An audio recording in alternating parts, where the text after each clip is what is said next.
Welcome back to another episode of Podcast P, a Wave Sports and Entertainment original. It's your boy PG. Join with me is my guy Dallas Rutherford and Jackie Long. Yeah.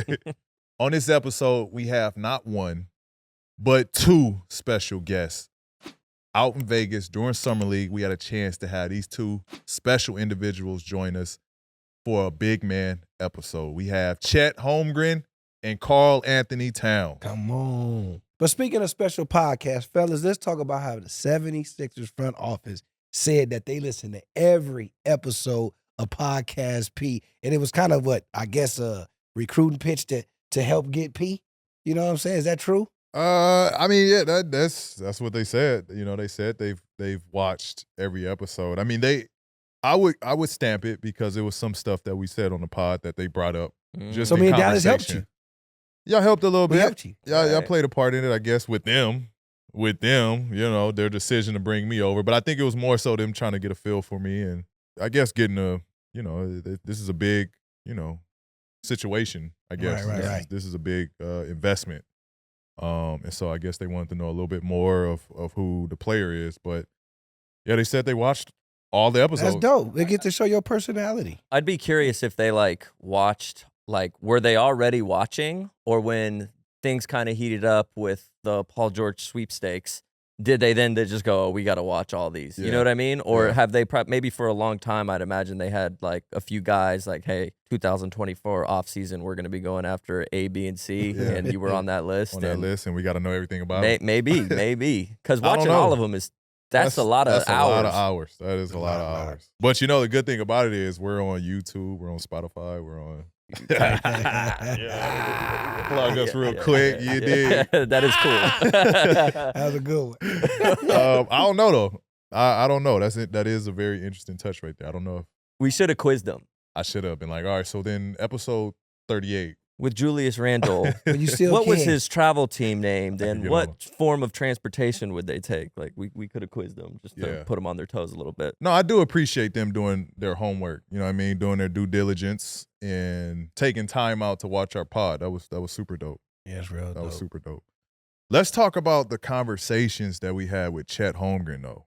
It was dope, man. We talked about the popular commercial with SGA. Had We to talked do that. We talked about their first playoff run with the Thunder, that nice stretch that they had. The potential rivalry with Wemby. Mhm. Yeah. We touched on that as Yeah, well. we did a lot. What And else? how uncomfortable he was doing that commercial with SGA. Yep, Talked about for nothing. How he's a Drake fan, but he doesn't like to warm up to the slow stuff. Yeah, We yeah. did talk on that. That's something we should notate. We talked about just his growth, where he sees himself Yep. I in enjoyed him. Oklahoma. No, he was enjoyed great. He was man. dope. He was great.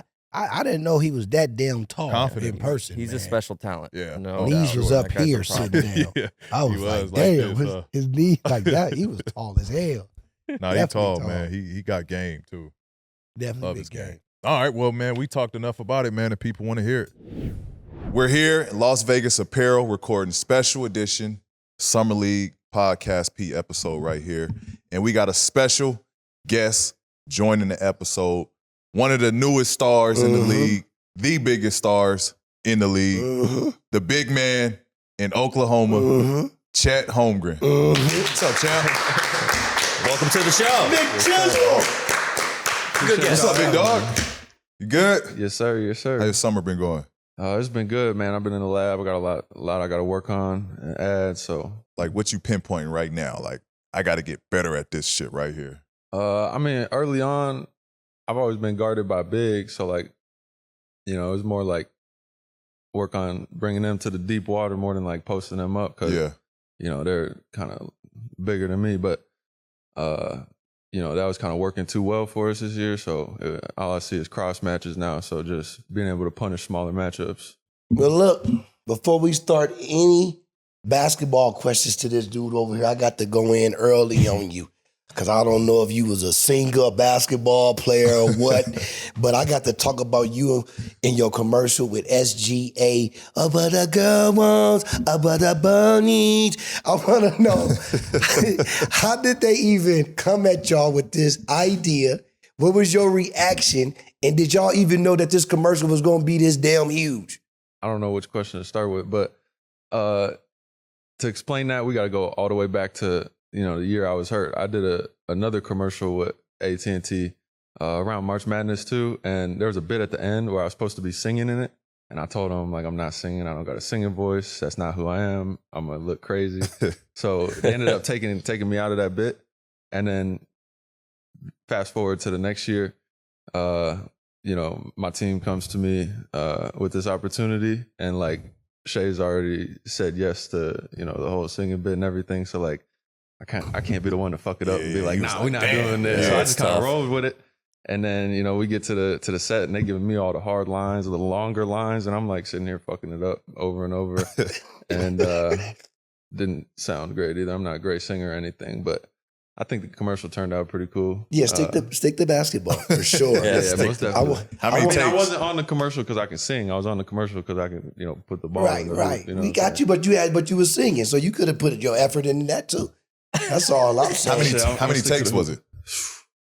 Too many to count, brother. See, that's the annoying part, You right? know how them commercial shoots go. Like, Yeah. you're there 4 Right. hours, and then when they change the scene, you're just sitting there for 30 minutes waiting Right. for move shit around, and then Right. you fuck up the line. You got to walk all the way back up the steps and walk down and do it again. It was a lot. Facts. Yeah, we were there for like 5-6 How hours. did you and SGA feel about all the social media people slamming y'all and telling they seeing this commercial too much and all this? How did y'all feel and take that in? I mean, they hating from the outside, man. You know what I mean? Like we good. We making it happen over here. They're hating. I might have got sick of seeing it so much too myself, but when you get to be on national TV and look good doing it, like I can't. As long as you complain look too good, much. that's all that matters. Amen. Now, I want to go ahead and ask this next question, man. I want to take it to the start, the beginning of your whole career. When you first started off in high school, when you had all this hype coming in, even on your way when you was entering all the way to Gonzaga, all the way to the NBA, man, you had this hype. And you still got this hype right now today. I want to know, with you being so young, because you're younger than us, how do you quiet the noise? I mean, it's not even about quieting it. Like, you just kind of gotta operate within it, because if you understand it really means nothing. Like, what somebody says about you isn't gonna help you make or make you miss a shot. Right. You still gotta handle your business. I just focus on what I gotta get better at. I don't, sit here and be like, oh, I got another 10,000 Instagram followers. Like, that ain't doing shit for me. I'm all I care about is the hoop shit, honestly. I like his attitude. I like it. What about, did you see Cooper Flagg play against the USA team? Yeah, I saw some of the clips. What did you think about that boy right there, Yeah. man? I mean, it's impressive. Not only because you can see some of the different skills that he has in his skill set, but also just understanding the situation. Like, he's 17, hasn't played a college game, and he's coming in hooping against the highest level of basketball players that is pretty much in the world. So I respect him for that, and I feel like I can understand where he's coming from. I'm trying to go hoop against the best wherever it might be, and I kind of see that in how he moves. It's like he's in your same situation, basically. I mean, everybody who's come up and gotten to any point in the league like that has been in that position, coming up trying to, 1, get there, 2, prove themselves, and 3, get better. So I think he's going about it the right way. Me too. Do you think we'll ever get like the footage of that? Because they show little pieces clips of here the and there. footage of him playing against it. I wish we could. Yeah. I wish I'm they pretty could sure show that. They streamed the thing in its entirety, but it's like kind of one of them Did they? like bullshit cameras. Like, Yeah. nobody's watching that shit. Yeah, Well, nobody. I mean, I think it would be interesting to watch. KD Yeah. said a lot about him. Like, you guys are going to find Just to out watch next him in year. the flow, right? No, Like, because yeah. you see highlights and it's like, all right, obviously they're highlights. They're going to get his makes, but it'd be interesting to see like his misses too. Like, how well is he creating his Yeah. opportunities, and I how seen good it. is he getting, space, and how is he defending? Like, it would have been dope to see that part as well. I like how they showed Facts. when he got blocked and he Oh got yeah, the yeah. ball, Got the ball, did something, kicked it then out, cut, back and cut. then Yep, got he the dunk. dunked. That was smart. Yeah. Yeah, they was showed a smart. nice. Have y'all little- played with him yet? Like, worked out with him, I'm saying. No, I'm just That's playing. what I Nah. mean. Don't do that. Oh, you Pete, ugly. you're a jerk. I just caught on what you was doing, stupid. Nah, I'm just, nah, I ain't hoop with the young fella yet, but hopefully down the road. What you, Chet? You ain't doing with it? Nah, but I'm pretty sure he gonna get here, so we're gonna see him next year. We'll see him Yeah. next year. Chet, so the summer before entering the league, you suffered kind of a crazy foot injury while guarding LeBron James at a Pro-Am game in the summer.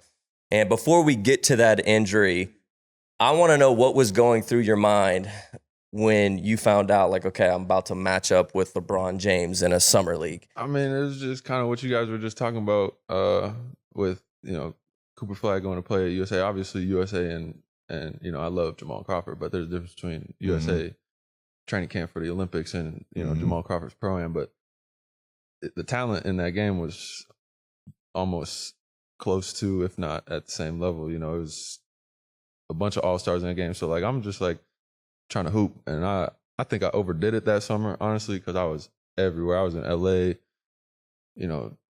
driving up to, like, an hour and a half one way to just go play pickup. So, like, I was doing some crazy shit. And then I think I just overdid it. Like, it's not, I don't think it's like a injury that happened because I overdid it. Like, it was a freak injury that just, can't really control. Sometimes you just take one wrong step, but I definitely overdid it. I even told JC, I was like, I'm beat from the workouts this week. I don't think I'm gonna be able to play. And then, just ignorance. I texted him like 15 minutes later. I was like, save me a jersey. I'm pulling up the hoop. So, I think everything happens for a reason too. Like, I wouldn't go back and change it either. I think I got so much better at a lot of different things the year I was hurt too. And, I was able to learn so many things. Obviously I would have rather played, but, I think it all worked out how it was supposed to. Can you walk us through the play? Because you were trying to attempt something that most people in the NBA... that shit was stupid. Yeah, it's like... like, it's a Pro-Am game. We are 45 seconds into the game. Like, we've gone up and down like twice. Yeah, that's what I remember. It was early when it happened. Early. And, I had people calling me. They're like, why didn't you show up to play?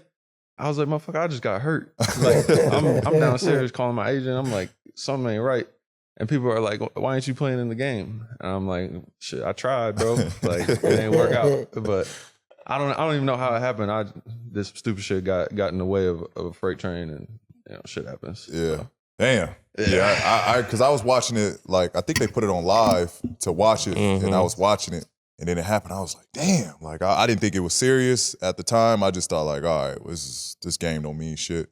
Hopefully he's just sitting out, you know what I mean, to be like, you know what, I'm a little banged up, but it ain't nothing serious. And then the court was like, I was hearing that the court was like slippery, or there was something going on with the court, slickness or something. The line to get into the gym only holds like 2,500 people up there. Have you played in his Pro-Am? I played in his Pro-Am So, the gym only holds like 2,500 people. Right. The line was like 2 miles long. Yeah. He got something crazy going on. The culture out there is crazy. They don't got an NBA team, so like... Yeah. Awesome. LeBron, any players Tatum, coming in, like all these dudes pulling up to play. This is their chance to go see him. And in like Portland. And respect to JC too, because he was like, make sure the kids get in here. Make sure the kids get in here. Like, find the kids in the line. Make sure they get in here. Like, and I respect JC for that. He's trying to give back and stuff.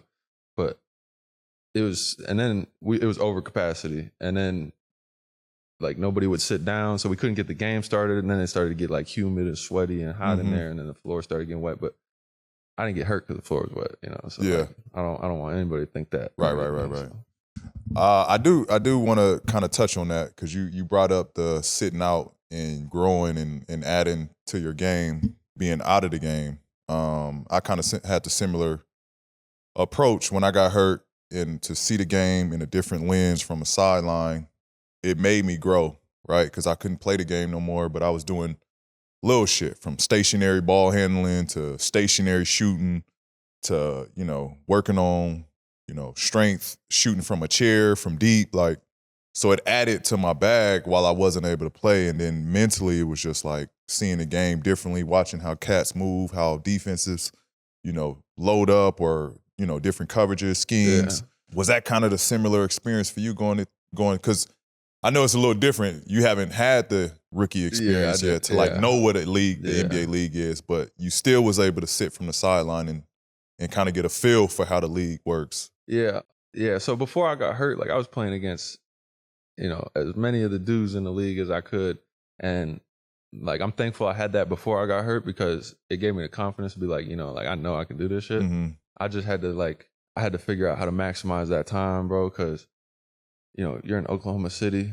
I love Oklahoma City, but outside of basketball, there's not too much out there that I'm trying to devote my time to. So, you know, if it was up to me, like I'd be at the practice facility like all day long. Like they're telling me like go sit my ass down because you know there's a point, especially in rehab, where you can do too much. Yeah, right. And you can go in the wrong direction. Right. So I was trying to figure out every little way I could, you know, try and get better. And early on, especially when I was on the scooter, it was literally just standing on a scooter shooting form shots. Like I'd just do that as long as I could, and then be in the weight room and do my rehab and everything. But like the biggest part that helped me, I think, was like being able to sit courtside at every single game and just like watch all these dudes. And, you know, so I knew coming in what like a lot of dudes do, what they try to get to kind of. And then I was able to watch 82 games of Shai, and like he's kind of broken it down to a science on, you know, how he gets to his spots, how he gets to his shots, and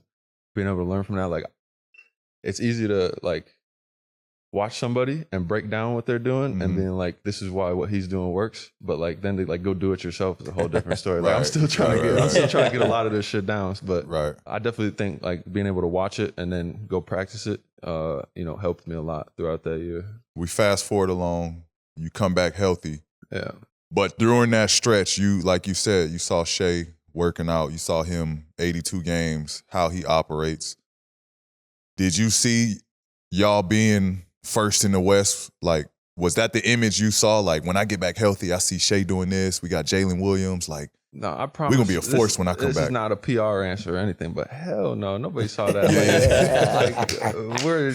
We were like the youngest team in history at one point or something. We had an average age of like y'all might still be the youngest team. Something like that. I don't know, but hell no. We came into training camp, and I just know like how hard we were getting after it, and we were just all over the place. Like we were getting texts and shit and training camp scrimmages, like just wilding. And coach had to like pull us in and be like, Chet hasn't played a single game in his career, and he's over here, you know, wilding out to the ref and doing this and doing that. And K-Rich, you're supposed to be a vet on the team. You're getting texts over here, and he's learning from you. He hasn't played a single game yet. And I was just like, as bad as that might be, like it kind of just showed me like, yes, we haven't played a game, but like we really like want this, one. And then two, like it kind of showed like how much we kind of ride for each other too, especially when we're playing.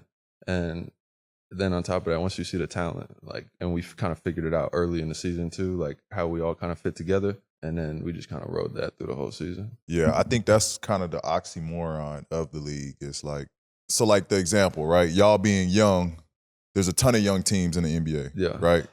The young teams don't figure that shit out.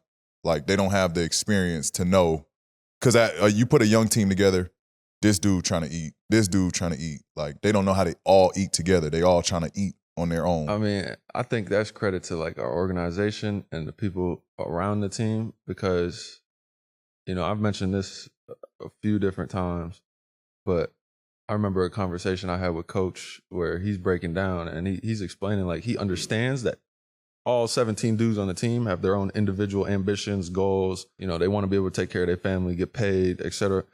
He understands that, and it's his job beyond just the X's and O's to help everybody achieve those things, but still within line of the team and what we're trying to do. And you know, he tells you straight up, if I can trust that what you're doing is in the right spirit of what we're trying to do as a team, I'm going to do everything I can to help you reach your ambition. So like when you have an organization that understands that, and people in the organization who are like trying to help you get there, you know, it makes it a lot easier to go out there and kind of put the personal ambitions to the side, especially knowing like, you know, it is a business, but the organization, even if it's not in OKC, they're going to do everything they can to make sure that you're successful. You know what I'm saying? So a lot of organizations don't have that. And we got dudes in the organization who are able to buy into that. Not everywhere has that, you know?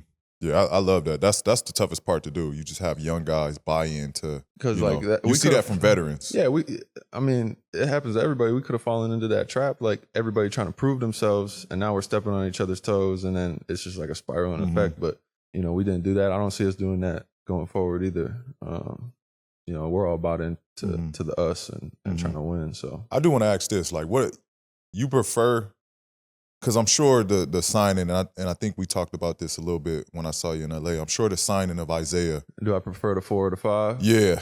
Like what is your primary? See, I hate this thing where people come in and they'll be like, that's not my game. It's like, motherfucker, your game is what the game tells you your game is. You know what I'm saying? Like, you can't go out there and say that's not my game, and now you're not doing what you need to do to try and win. My game is whatever the game tells me it needs to be. And the game's going to tell me what I need to work on, and I'm going to go work on that shit. But I think the addition of Hartenstein is great. I think it opens up more possibilities, to play different styles. Last year, we had a pretty defined style of play. That shit worked. Mm-hmm. But now we have more possibilities of play styles. And Sam says it all the time. We're never married to one thing. Doesn't matter how good it is, how bad it is. We're not married to one thing. We're always, trying to find the ceiling of what we can be. So I just think that move is, a move in the direction of pushing for, the ceiling of what we can be. So whether I'm out there at the 4 or the 5, I'm trying to win the basketball game. So I just think playing at the 4 opens up more, kind of perimeter game for me, necessarily because last year when, I'd be at the 5, but I'm cross matched, right, and I'm the only screener on the floor, right. It kind of forces me into, I gotta still be a screener because there's no other screener on the floor, but I got a small on me, so they're switching. So it's like the only option is get out early, try to get under, get a, pass over the top, either to the rim or for a catch and finish, or like kind of like roll up the switch and post it, which I didn't do enough of last year. I got to establish that more, but I think playing with another screener on the floor opens up more. Yeah. So we'll find out where it goes. We don't know how it's gonna look, what it's gonna look like yet, but I'm excited for it either way. Yeah, and then even the addition of now Caruso going over there, like, how do y'all feel about? Because y'all already was a good ass defensive team. I was fucking hurt when I saw that Gid is gonna be on our team anymore. We all rocked with him. That's our dog. It still is. But he's gonna go do great things in Chicago. So we're excited for him, and we're also excited to have AC on our team now too. Like you said, he's a great defender. He makes shots. He always makes winning plays, makes the right plays, and that's the type of dude you want to play with. Like the dude who's gonna go out there and like everything he does is in the right spirit of what you're trying to do as a team, and it's gonna be fun to play with him. Yeah. Well, Chet, I appreciate your for the things that you're doing for the kids out there that's watching you. I heard when you was talking about your injury, I just was hearing like literally the hard grind you was doing, like your injury never even happened. You know what I'm saying? So I appreciate it because the kids was watching you. So with that said, I want to just ask you, what is your welcome to the NBA moment? So before I got hurt, I was playing pickup, and I was playing against JoJo, your new teammate, and he kind of came in bullshitting, and like he wasn't like disrespecting me, but he was bullshitting, and like I was making shots, and then I made a game winner, and then Drew was talking shit to him, and like, you gonna let a rookie, blah, blah, blah. And then he just came out and just fucking like 9 straight buckets. Like we played 1-on-1 in the middle of a pickup game. Like he put 8 people on the other side of the floor and said, you're not allowed to double. So we played 1-on-1. Yeah. I couldn't do shit. And JoJo, you mean always Joel? Be like, he's not going to be able to guard Embiid when he gets in the NBA. Motherfucker, nobody can guard the motherfucker one-on-one. That's why you don't see nobody guard the motherfucker one-on-one. He sees double teams every night. Yeah. So like that's just lazy take by the actors on ESPN and stuff. But that's for another time. But my welcome to the NBA moment in the game was I got stripped by Drummond, and then he made me fall on the fast break. That's my first game. I was so salty after the game too. I got asked about it being my welcome to the NBA moment, and I didn't want to say yes. But like now looking back, it's like shit. It's kind of funny now. It's just like, damn, bro. That's the moment.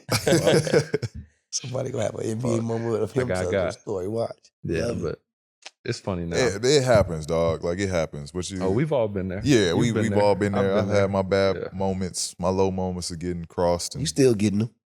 You still are gonna get them. Like that's not gonna be your lowest point. 15 years is gonna happen, bro. Yeah, that's not gonna be your lowest point. Like that shit is. You just got to make sure that you got some good highlights too, not just some bad ones. So you had mentioned earlier during that year that you got to watch SGA, and it was one thing, learning from him and then trying to implement it. But I would assume that during that year, you were really focused on, almost envisioning where you would fit in, playing alongside him. And so I want to ask you, was there a big learning curve when it came to learning how to play alongside of him when you did return to the team? I'd say it was more of a learning curve of just learning how to play in the NBA in general. Like after every game, the next day I would go and watch film with coach in his office, just trying to like get the shit right. Because like early on, and it's not like college. You don't have 3 months of training camp. Right. Like it's a week-long training camp, then you do preseason, and then you play. So it's like your practices are the games, basically. So I was just trying to get that shit right game to game, and I was just watching film with coach and stuff. But it's easy to play with Shai. Like half the time you just sit there and watch it, and this motherfucker just makes shit happen. So yeah, it's easy to play with him. And you had talked about how SGA was too humble to say that he was the humble, MVP. Man. Way too humble. But like I feel like that's part of like the aura, man. Like he's like, too cool to like boost himself up, and it almost like feeds into the aura, I guess. I think he should have demanded that, like, I'm the MVP, because he was my choice. Yeah, I mean, he's my choice too. But at the same time,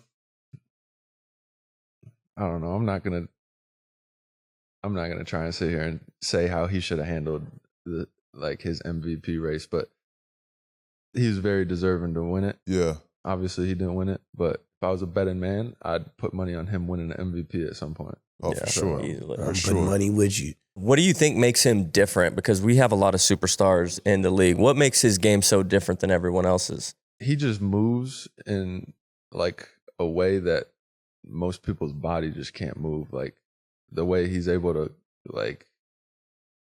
he just like slithers off of people. It's like you try to jam him and he just kind of like opens up and then just slides off you. And then if you try to cut him off, he's going to snatch you. So it's like whatever you do is wrong. You just got to put a bunch of bodies in front of him, and, as many people as you can put in the way, you just got to do that and hope it works. Who did we have on that said like one of his moves? He said he was like dribbling backwards, but he was moving forward. Yeah, that was Trey. Yeah. I wish I could see, like, I was trying to find that I saw actual. on Twitter, after that clip came out, I saw on Twitter, I think the clip that they were talking about, and he like backpedaled and then like took off. Like all in one motion. And it was like, I don't even know. He's easily one of my favorite players, just because like people give me this, name of being smooth on the court, and that's Shai.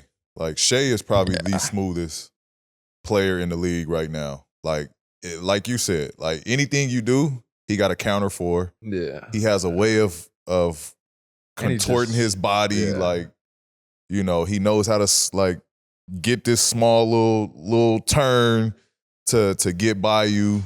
And it's just an unorthodox. Like if you compare him to a boxer, it's just like hard to get a read on him, because like his style is just so different. You know what I mean? And like you can say it's smooth, but I think it's more herky-jerky than smooth. It is. It's very herky-jerky. Herky-jerky. That's what throws people off. And then he makes shots. Like everybody says middies are bad shots. Like not when you shoot 55%. Yeah, right. He's a great shot. And then you got to think about it. He shoots 90 at the line.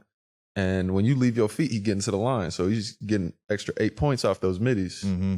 Just shooting free throws because you leaving your feet. So those middies are great shots. He got the He Euro. got that strong Euro leg. He's tough. He's different. He's tough. He's different. Another matchup that everyone was looking forward to was obviously you versus Wemby, because everyone knew the Rookie of the Year award was going to be between you two. I'm curious just how you approached that matchup, and were you looking at that matchup kind of like everyone else was? No, I wasn't looking at it like everyone else was.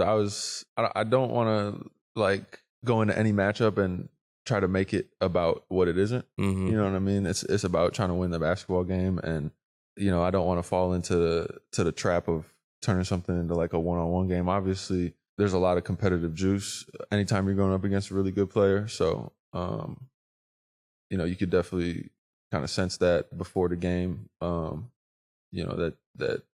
you really got to bring it for that game. But I wasn't kind of changing the whole game plan. Just because we got the Spurs on the schedule.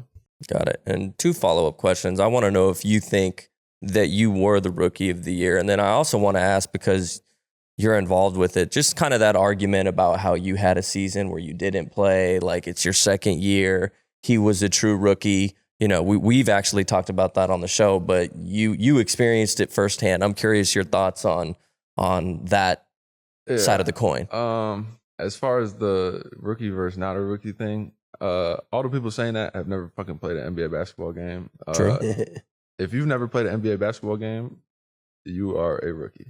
Okay. And you are treated as a rookie. Until you played 82 games, you're treated as a rookie. Mm-hmm. So I definitely say I was a rookie, but as far as rookie of the year thing, Wemby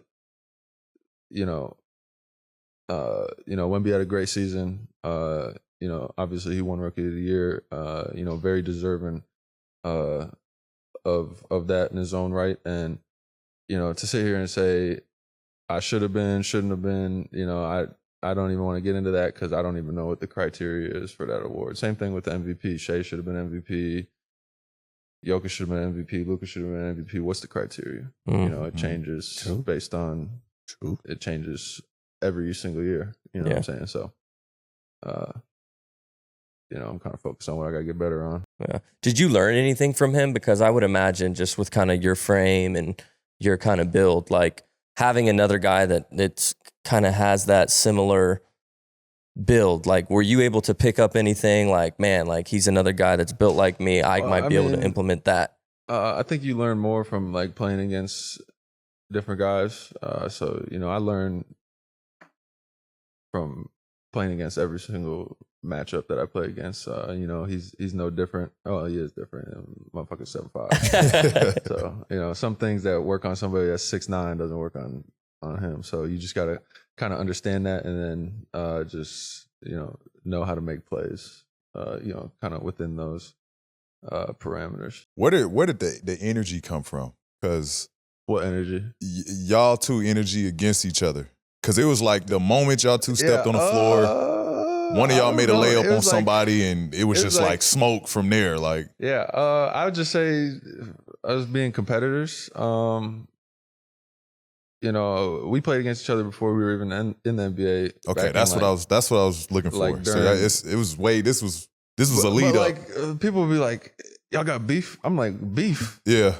Like we're out there competing, but beef means like when I see you, like we're fighting. Right. You know what I mean? Like I don't got why y'all don't hate each other, but y'all. Why do I got beef with him? I honestly don't even know the guy. Like we just play basketball against each other.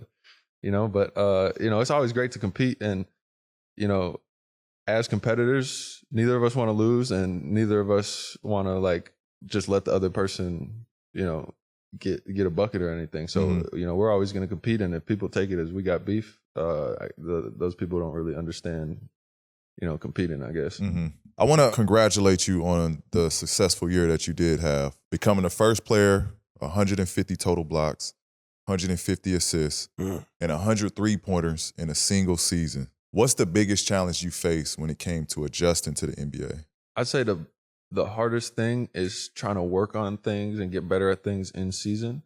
Because one, you're playing so many games, like you don't have like the physical energy or ability, I guess, to like really go and rep things game speed that when you're not in the game. Mm-hmm. And that goes for individual skills as well as team skills. Like we put in plays, and the first time we're really seeing it like game speed is, like second quarter of an actual game, you know what I mean? So just having an understanding of how long the season is, and like continuing to get better throughout the season, and understand like it's okay to fuck up, because like, this is game 37 on a Tuesday night, but this is basically like practice for us. Like we got to work on our shit and get better for when, we're playing in April and May, so it's definitely an adjustment, because in college, we got like 3 days between games. We're game prepping one team for 3 days, and we're working on one thing, and those practices are like 3 hours. NBA, we're out there for like an hour, and then, max. Yeah. Unless you're in New York. Yeah, facts. They be practice. They be going. Facts. So not only did you play 82 games this past season, you experienced your first taste of playoff basketball as well. So winning 57 games in the regular season, then finishing first in the division. What was that like? Because I know you heard all the talks, being a rook, everybody hear the talks of like, yo, regular season and playoffs is two different, like that's a whole different game. Like, so I know you heard that talk going into honestly, the playoffs didn't feel that much different than the regular season because after All-Star break, the refs kind of let you. Yeah, they was gearing up for the playoffs. And there are certain refs where they'll go like this and then they'll just like pull their hand back down. Like they're about to call a foul. They're pump faking the foul call. Like, what the fuck? How the fuck does that work? But like, as long as it's even both ways, I don't care how you call. You can call no fouls the whole game. As long as it's even both ways. And I feel like, you know, they did a great job of that. And that kind of got not only us, but like everybody prepared for the playoffs. And the only difference in the playoffs is there's less travel. There's more time between games. The other team knows what you're doing a lot better because like you're playing 3 games in 4 days. Like you're basically out there playing pickup, but in the playoffs, you're playing the same team up to 7 times in a row. So like they know your plays. They, you know what I mean? They know personnel. Yeah.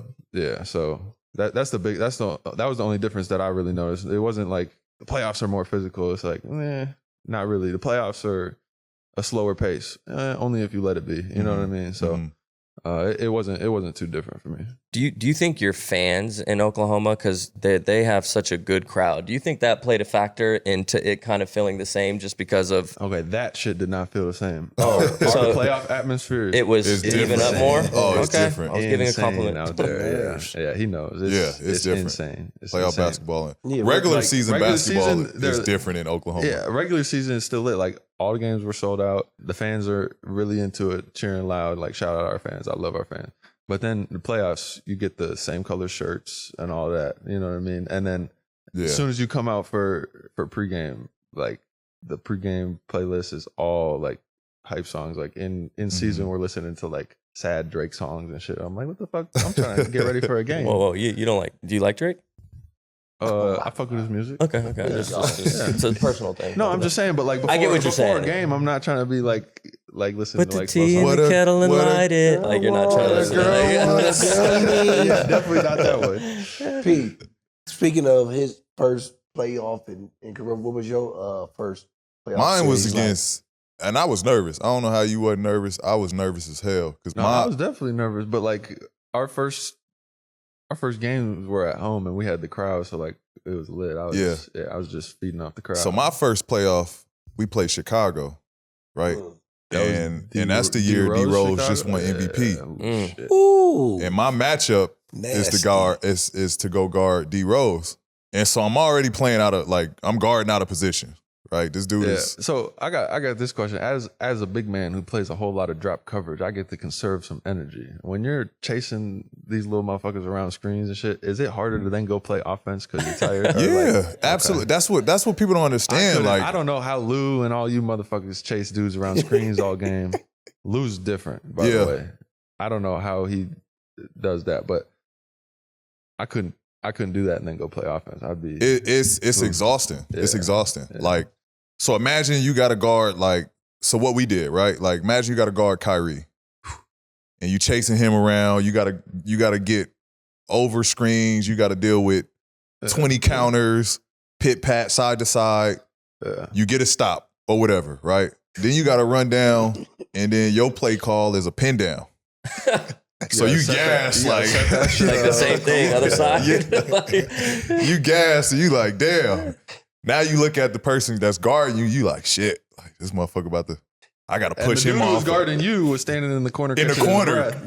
Conserving all the energy. Yeah. So So now I'm, and it was easier for me as a rookie in that point because I wasn't no offensive threat at all. So I was guarding and then I would go stand my ass in the corner on offense. So my energy was being conserved on the offensive end. But to guard D Rose, who was people don't understand how good he was. I'm sure you saw the clips and the highlights. But I think this generation is starting to forget of just how special D Rose was. Bro, he was one of the toughest covers ever. He probably finished with 30-something, averaging 30-something, 35, 36 in that series. But I felt like I played excellent defense on him. Yeah. But yet he still had 36 every night. That's how the league go though, bro. You're not Heroes. shutting nobody out. It's just like, can you make him get 30 on 25 shots instead of 18? Right. Basically. That's a win. That's how you got to look at your wins. Or just don't let him get shots of a general. Like that's you can't do that with him. yeah, but like that's what we tried to do in the Dallas series. Like we weren't even trying to fuck around with Kyrie. We were just like, you're gonna see 4 people in front of you. Yeah. You know what I mean? Like we're making you pass the ball. Yeah. So it's like we're not even gonna try and make you shoot inefficient. We're just not even gonna let you shoot the ball. Yeah. You know? I remember it was a play specifically. This is when I knew he was like, all right, he different. I was guarding him up top, right? Me You and talking him. about D-Rose or D-Rose. D-Rose. I'm guarding him up top of the key, right? Me and him on isolation. And But I know can he's going- feel- You know he's going to the cup. I know he's going to the cup, so I'm like, I'm giving him distance. So it's not like I'm pressing up, like I'm Yeah, giving him gapping him, distance. But I hear like steps coming up from behind, like for a back screen. So I like did this to like, you know what I mean, see like what's behind. And it's loud as hell in Chicago. So like, you know what I mean, I can't hear like, you know, drop or left. Yeah. So I like went like this to look. And he went the other way. And then I looked back this way, bro. I swear to God, like all I saw was like his heels. Like yeah. as soon as His I went back heels. and I just saw heels. I was like, God, like this shit is fast. This motherfucker is quick. And then from that point on, it was just like, all right, like I'm gonna just have to get nailed by screens. Like I can't look and then expect it to stay in front of him. That's That's probably crazy. tough trying to gap him and then press up and get over a screen. Yeah, exactly. Because in our like, You gotta especially just back then, it was you just drops. It wasn't no coverage was up. switches. Yeah, no coverage was up. There was no switches. Like but the league was different because they allowed you to be physical on the ball, so you can fight over screens. Now dudes is crafty. Yeah, They if you jump put this into arm you. like this, they Yeah. They weren't calling that shit back then. Like you can Yeah. get into them, push motherfuckers over screens. Which do you like more? Because I was never. I like that era. way better. Like I did because that's it, personally. you give the defender Honestly, a chance. it was more fun after All-Star break. It was more fun playing that style of basketball than Yeah. like the ticky-tacky style. than the ticky tack shit. Yeah, Yeah. it was. I think it just looked better for the league. But at the same time, too, you got to think about it. 82 games. Do you want to be just beating the shit out of each other for 82 games? Mhm. Like, I understand. Until All-Star break, like, make sure that, Mhm. you know, dudes aren't getting beat up and hurt. And you know what I'm saying? After that, though, like, it's... Yeah, you gotta I just be feel like real. it's just such a gray area, dog. It's Yeah. just such a gray area. Yeah, because honestly, we think it's ticky-tack now. The refs could call... If you go strictly off the rule book, Mhm. like, most people have never even read the rule book. If you go strictly off the rule book, you can call foul every time down. yeah, You know what I mean? So yeah, that's true. maybe they need to switch up the rule book. I don't know, but Well, before we wrap this amazing show that we just had with you, Chet, we always like to ask the new young talent like yourself, who got so many, more games to play in this NBA. And some people don't get an opportunity to ask this man some questions, because he is a vet and, Yeah. he'll probably be retired while you still playing. So with that Probably. said, He will be. I'm just saying, is there anything that you would like to I'll tell you right now. Yeah. is there anything you want to ask this man? Anything about basketball, life, whatever, business, whatever you want to ask him. It's all on you. not on camera. Nah. We need you to ask him something on camera. I mean, We need you to ask him something on camera. I ain't come prepared with my question. Ask him a business question, All right, something. let me try and fuck up y'all chemistry. Y'all need a bucket end of the game. Who's shooting the game-winning shot? You or Joe? Damn. That's funny. That's a Nick Nurse question. I'm gonna deflect that to Nick Nurse. Okay, that's a PR answer. That's hilarious. That's whoever Nick Nurse draw it up for. We gonna get the best shot. Okay. And That's a good answer. I'm gonna continue to fuck up the chemistry. If it's not you, are you gonna be salty? Nah, All right. nah. I've dealt with that. You know what I mean? Uh-huh. I've been on teams with other superstars, and we live and die with whoever takes Nah, that's facts though. That's facts. Like we'll have a game-winning bucket. We had a game-winning bucket last year. Coach drew up a play for Wiggs. And we got a game-winning and you bucket. got a game too. winning bucket. Yeah. But that's why coach is tough because the other team wasn't expecting But that's that shit. different because that's establishing confidence. So now, so now he has confidence. Like, damn, Shai didn't get it, Chet didn't get it, and he gave me confidence to go get a bucket. Like that's great coaching. Not facts. That's great Facts. coaching. We had like 6 different people shoot a game winner last year. So, Yeah. Yeah, that's facts. kind of mad at Chet, though. Why? I don't like that question. I want him to really He ask fucked up you your a segment? question. Yeah, man. You gonna ask him about who taking the last shot. What? Shit, that's something I ask him. That's love. That's love. That's love. I love it. Well, that's a All right, wrap. let me ask this. There we go. Okay. There you go. Come on, man. It's a learning experience. I remember you saying something about early in your career how there was a reason you were wide open. Yeah. Oh, I like this one. What did you do to go from there's a reason you're open to there's a reason you're not open no more? Dog, Good question. I couldn't tell you how many threes I shot.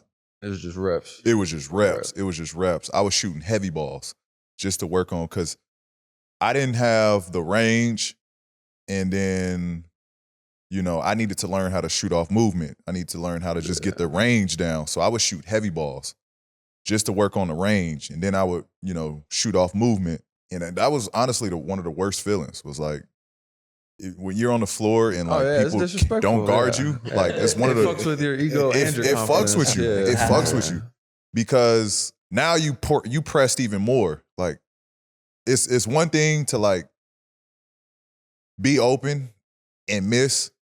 It's one thing to like, and then it's one thing to just like motherfuckers just like, man, shoot it. Like, That's he with the us. worst. Like he with us. That's the worst. Out already. That's the worst line to hear on the court. He with us. Like, you know what I mean? Like, so now, like, you know what I mean? The teammates is they fucking with you. Like, damn, bro. Like, why You're with them? You with them? Like, why you? Facts. And then they start kind of hesitating on. Yeah, like, is this even a good shot for it? You know? Exactly. So because I definitely hit that point at some point in the season. Like I started out the season like 50, 40, 90. And then my legs just gave out and it was like I was shooting laser beams at the front of the rim. I couldn't get that shit over. So, you know, I'm kind of at that point where I got to figure out how to be able to it's just keep reps. that for 82. I would definitely, I don't know if you've tried this or threw this in your game yet, but shooting with a heavy ball helps, bro. It helps. 3-pound heavy ball. Like shooting threes with it? Yeah. Oh shit. Starting close though. Starting close though. Starting close though. Build the shoulders up a little for that though. Damn. Starting close though, because then what you'll realize is that it's more legs than arms. Right? So that's kind of like the person, shout out Mike Penberthy. That's who taught me this lesson of shooting with that heavy ball. We would start in close first. Like, we don't go straight to the 3-point line. We do right outside the block, then take a step back, then step back further and further and further until we get to the 3-point line. Yeah. And what you'll realize is like, damn, like it's more legs than anything. Like, and then he's like, it's the same shot. Shoot it the same way. Like, don't get up here, hold it. If you try to hold that motherfucker, then it's heavy. Yeah. But if you let the legs, one motion, one motion, it's easy. So I started doing that. Start realizing, oh yeah, like this shit is. I'm flinging this shit up there now. Yeah. And so that went a long ways as far as like being able to shoot and be more efficient behind the 3-point line. I got you. And then I got another one. I like this. I love it. But come on, Chet. Now you go. It's just like, bing, come bing. on. So obviously, see, there's no glazing going on. You got a lot of moves, right? Yeah. When you're working out in the summer and shit, are you working on specific moves or like movement patterns, and then just letting kind of creativity take over with that? Yeah, I'm working on. Yeah, no, I know exactly what you mean. I'm working on. I'm not one of those dudes that like. I know some dudes like to rep one move 100 times. Like that's not me. I'm not the heavy rep. I like creativity and because I don't know how somebody's going. My game is herky jerky, fluid. I don't know how they're gonna respond if I hard right. I don't know what he's gonna do. Right. So I like to read on the go. If I hard right, all right, now what he doing? Now I got another move for you. Yeah. All right, now you doing. Now I got another move for you. So I like to just be creative on the court. Yeah. So that's really my like whole process when I'm training. And shout out Dash, who I've been working with. Yeah. He's helped me a ton with that. Just throwing different moves at him, how to get you to go from A to B to C, like just quick turns. So that's just kind of how, I feel like I work out differently. I've seen guys, Kawhi is big on one move 20 times and then do a counter 20 times. Yeah. And it works for him. Like, he gets to his spots and you can't do shit about it. I try to work out with him and it's like, it don't hit the same. Yeah. And so what works for him, he's great. He's a GOAT at what he does. That shit, I got to do it a little differently. Yeah, that's the thing about hoops. There's no blueprint. There's no blueprint. No blueprint. Right. Yeah, there's no right way. There's no wrong way. And there's a wrong way, but not doing shit at all is the wrong way. That's the wrong way. But there is no like one right way. Mm-hmm. It's just whatever works for you. So yeah, I agree with that. There you have it. Well, Yes, good sir. question. That's love, gang. We appreciate you on the pod. Yes, sir. Appreciate you being part of the family. That's a wrap on the set. Thank you. Good job, man. Yes, sir. We did that. Shout out to Chet for hanging out with us in Las Vegas. And before we get to our chat with Karl-Anthony Towns, a longtime friend of the show, let's do a few shout outs. NBA Summer League, Las Vegas was awesome. We had a great dinner, little after party thrown by Wave Sports and Entertainment. Come on, 7 man. p.m. in Brooklyn. We had a dinner. We had a party. Jackie had, if I might say, Hell of a toast. Thank you, sir. heck of a long toast. A long toast. It Well, was you great. It was know, great though. You we did got a a good lot job. of people behind us that do a great job, man, to That's make a us fact. to make us look good. They That's a deserve that long toast. And you know, once again, I didn't say Piers at the time, but shout out to my man Piers, and I send my condolences out to his family and stuff right now. Yeah. But you know, man, we that was a great time in Vegas. You know, even with the heat, we made it look like it was nothing. You know what I'm saying? Yeah, we did. Year two. Year two. We Year had two on fun. the Shout wraps, out, man. Yeah, shout I out want to the Wave Sports staff, man. Wave Sports staff. Shout out. That's family. Shout out to our other family in 7 p.m. in Brooklyn. Shout Yep. out Mello and Miro. Yep, It was yep. dope vibing with those guys down there as well. The party was unbelievable. It was great to blend both our group and their group. We had an unbelievable time What was there. the best part of Summer League for y'all? Best part? I have mine. Mine's easy. I think it's just, I think as we continue to grow out and build our podcast, man, it's almost like a staple to be a Yeah. part of a Summer League now. So I always look forward to that and just shooting content there and, meeting new talent. I agree. Next up and coming players. So I look forward to that now. Like, I think we've kind of created a staple of now we're a part of Summer League. Yeah, that's dope. The podcast is obviously it's so fun, but what I've really enjoyed, there's been a lot of personal work stuff, opportunities that have come from the podcast. I've mentioned it to Pete just how thankful I am because a lot of other good things came, but us going to see Wayne, man, even though I was Wayne tired, was like dope. we got to I would have never gone to Las Vegas and been 5 feet from Lil Wayne and watching Yeah. him. Some of those songs just brought back I forgot about Some that, man. memories. Shout out to Wayne, man. Lil Wayne, Wayne you ain't did. know we was there. We was right at you on the stage, man, but we was rocking out. He Literally, gave us we knew 20 every seconds song. of each song. We knew we knew all the words though. Yeah. We was He got- rocking out It over was Lil there. Wayne fun. got so many songs, he only can give you 20 seconds of each one. It's like you get into it, he switched to another banger. Right, But it was right. dope, man. That was dope. It That was part. dope. that was a was highlight. that That was was it was dope. fun. Oh yeah, Kawhi was at the party. Remember? A lot of familiar Yeah, faces a at lot that of Lil familiar Wayne party. faces. P. Yeah, we linked up with Y. Shout out Kawhi there. He was, doing his thing, enjoying the show as well. So that was dope to connect with him. And old boy was there. Who? The college boy, the big tall boy that looked like Oh, what's his name? Burns. Yeah, Burns. he was there. DJ Burns See, was shout out right to behind him. us. What's his name? Dez Bryant. Dez Shout Bryant out Miles was Turner there. was in the Yeah. building as well. And that place was packed. It was packed. Dude, That's I a was. big I don't know venue. about. Do you get uncomfortable with that many? Like, that's a lot of I ain't people. been out. I really ain't been out in a long time. That's why So, it was uncomfortable. It was like It was we used- cool. Like, it was a cool experience because I haven't been to the club in We so was in a long. cool little area though. Yeah, so we it would have wasn't loved liked that it. back in the day. Yeah, I It was liked it. like I loved It it. was White like- T took his shirt off again. We had the wife beater was out. He was feeling good. Yeah, it's Like- good times, man. Look forward to the next one. We also want to shout out another family member of the show, Gordon Hayward, on his Mhm. retirement. GA. I want to, give you a Job round well of done. applause, Job well man. done. Hell of a run, hell of a career. I told him when he was here, Gordon was like a measuring stick for me to kind of see where I was at in the league because I viewed him as my counterpart. I viewed him as somebody that was on my level and someone that, was pushing me. He was out in the West while I was out in the East, and I was a big fan of his game, what he brought to the league, how he approached the game. So, man, from one brother to another, man, I wish you, the best time away from the game. I know you got your growing family, bro. Enjoy that. Enjoy your time. Please tell me how it is. It feels like he's Yeah, like It's like this I'm guy's sending them gone. off. Like, you know what I mean? That's crazy. Nah, man, it's dope. I think it's dope, man. You get to that point where you can retire on your terms. I think it's a dope feeling. So shout out to G Hayward. With GH gone now, P, what I'm gonna say this officially makes you the last man standing of your draft class. Yeah.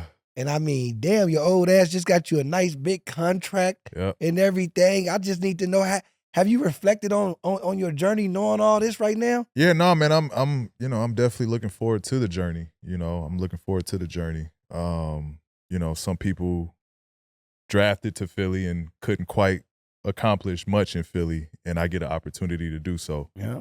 I think it's a cool opportunity, man, to try something new, be a part of something new, and just dive all the way in and give as much as I can to the city.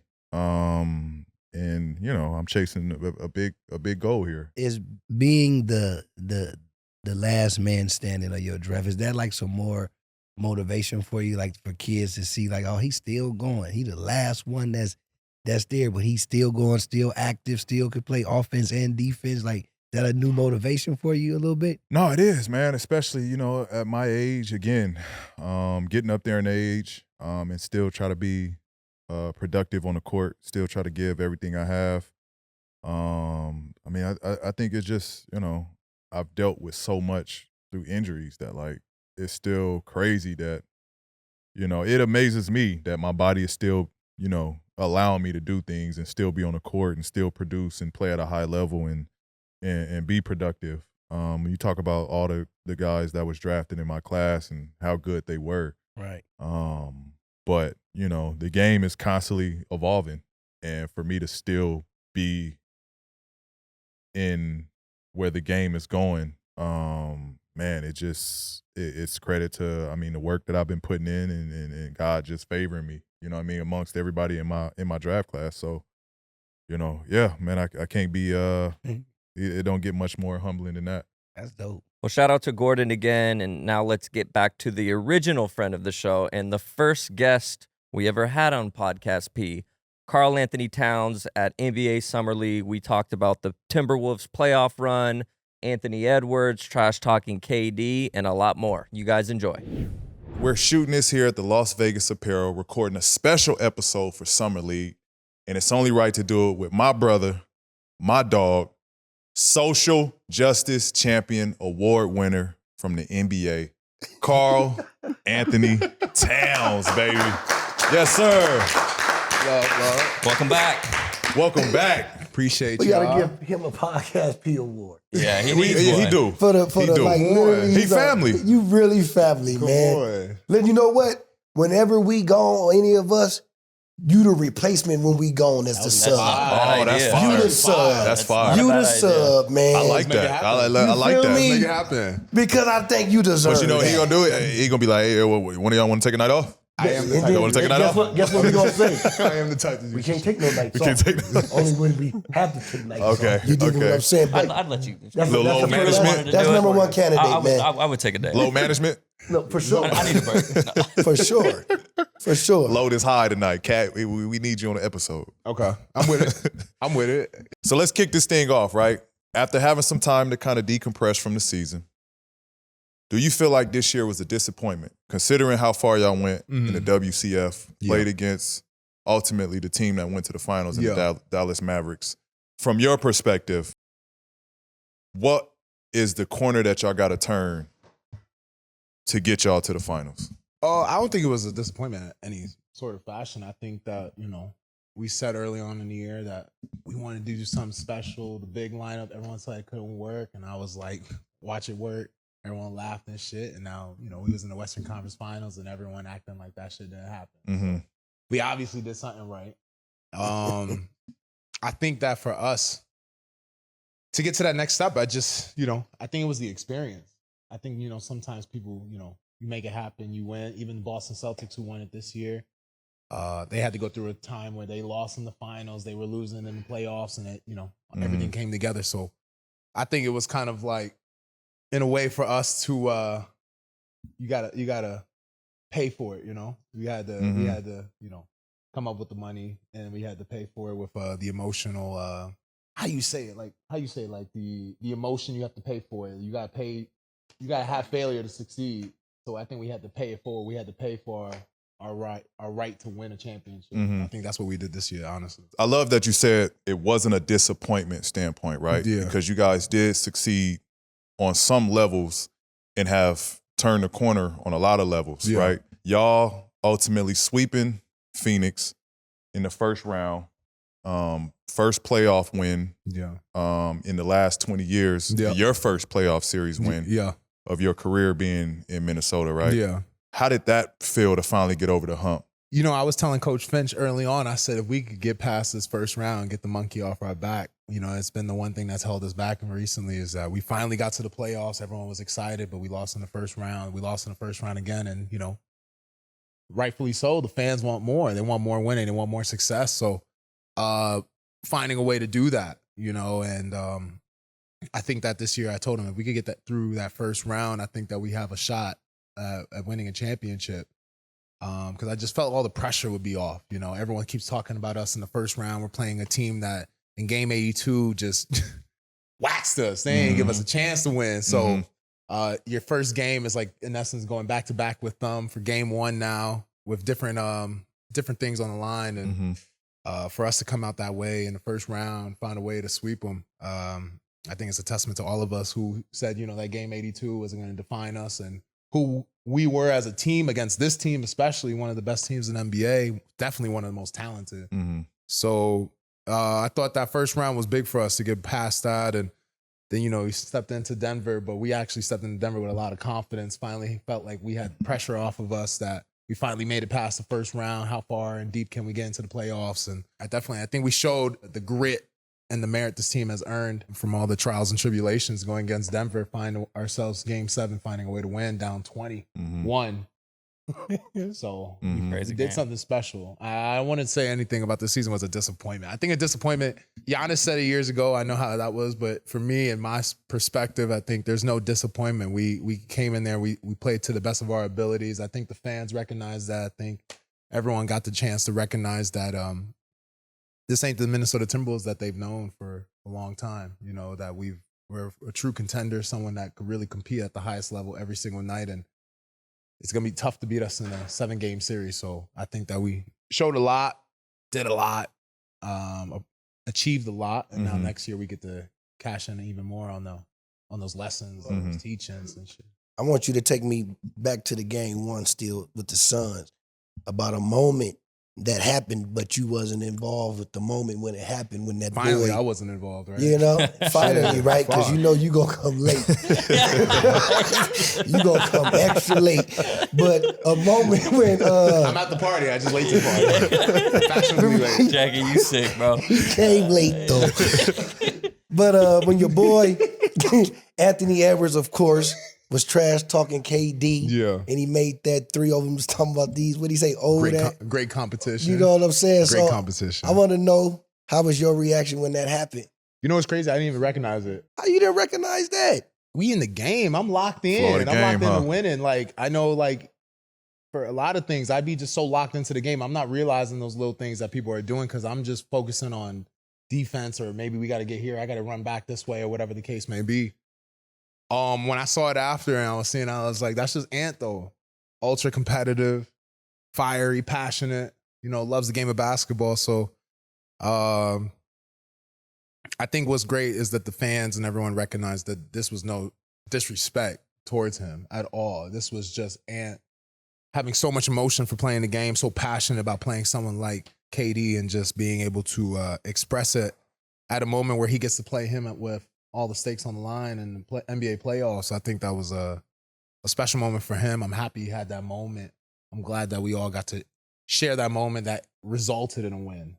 You know, it would be really tough to have that happen and then you lose. And then I already know how the internet reacts to that shit. So Yeah. To be clear though, all season long he was calling Yeah.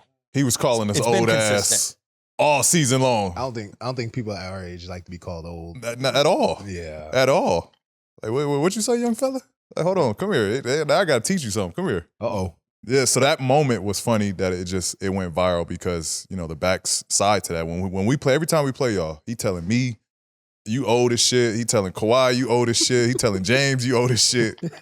I'm like, listen, you gonna get old one day. Like, He didn't discredit him saying he's old. I ain't gonna discredit. Hey, he is the young dude, he the man. young blood. Yeah. Like, but be careful what you say. Like, your days are coming too. You're gonna be that old dude too. I hope you can play at a high level.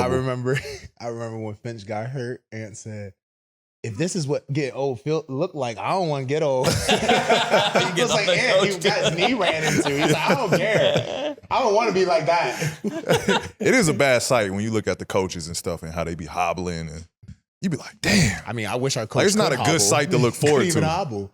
The Like, coach even can- T. Lou, sometimes he'll get up, he'll be like, old, damn. right? Like, damn. like old mannerisms. Yeah, it's like, that ain't something to look You know forward you get to. old when you start getting up and go, ugh. Yeah, right. Or like, you notice when people, when they gotta like lean Oh, to yeah. get You up. gotta get that little momentum. Yeah, a little You gotta momentum. get momentum. You be Yeah. like, damn. Coaching and shit. Damn. Shit. Don't do that, P. Jackie, you feel bad? What happened? What's You do going on? No, that? he was no. Oh, I thought you don't. felt Oh. attacked. Huh? I thought you felt Yeah, we said old, and you was getting a Don't do little that. Yeah. antsy. Don't do that. I was listening to y'all old Jackie, when shit. you get gray in your beard, bro? What happened? It's been there. Damn, you it been here since we started the show. Oh, okay. You said, come The on. lighting's He different, get grayer, bro. though. We have Vegas, bro. The light is 115 outside. You said Dude, I'm it's getting grayer? It's good that he rocks it though. You know what I mean? Nah, for sure, Damn. for You sure. know, some people would, you know, put a little something in Getting there. old is great, man. That's what I You like get to to stop hear. This is giving a fuck different about light, what people though. think and This is shit. different light. When we Get back in that fun. LA, it's a little more dimmer, so you can't the whites don't really pop out the way they popping out right now. Yeah. Right now, they You ever- go ahead, man. Nah, I'm supposed to go. Cat, I just want to know all the teams that was shit talking y'all doing Yeah. all that, the series and all that stuff. I want to know, did that like motivate y'all because everybody was saying that y'all wasn't ready for the moment? You understand what I'm saying? For sure.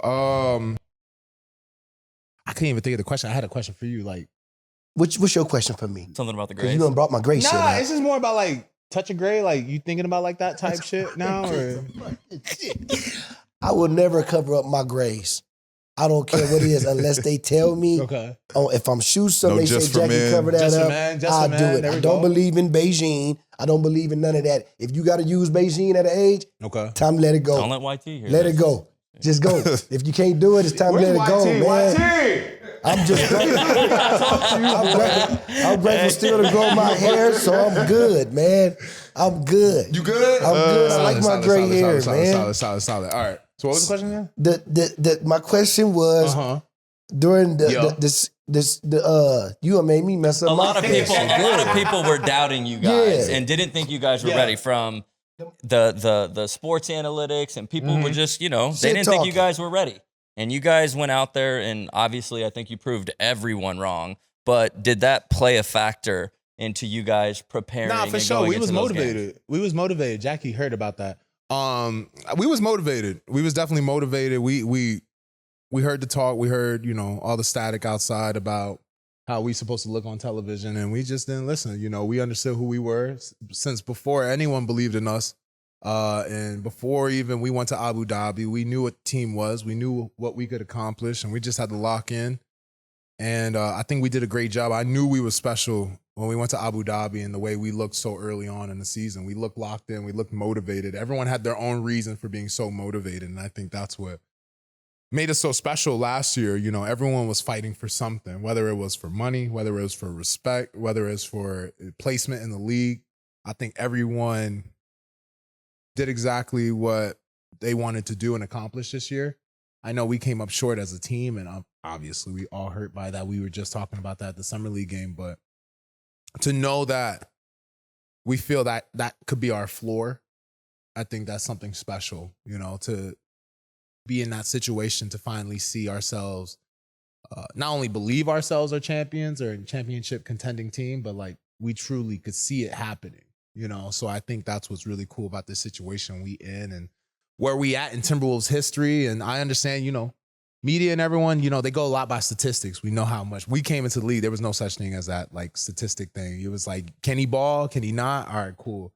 Now it's like, you know, so much like that. And I know they go by history so much, and our history obviously ain't great. You know, obviously, if KG's not there, it's not looking too well. So,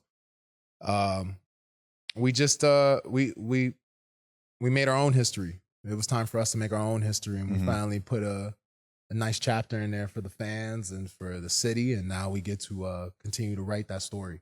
Watching y'all during this past playoff run, it looked like that y'all was gaining momentum, right? Y'all look like the best team out there. Y'all sweep through Phoenix. Yeah. Round 2, go to Denver. Yeah. Put on a masterpiece in Denver. Yeah. I'm like, yo, they serious. Like at I that told point, you we y'all was serious. No. And for context, I was texting you like, yo, this y'all's. Like, stay locked in. You know what I mean? Yeah. So y'all go there, pick up game 1 in Denver. Obviously, Denver showed championship resilience. Yeah. They come back into that series, force a game 7. Y'all down 21, as you alluded to earlier. Firsthand, let us know, like, what was going on within the huddle. In the locker room and everything.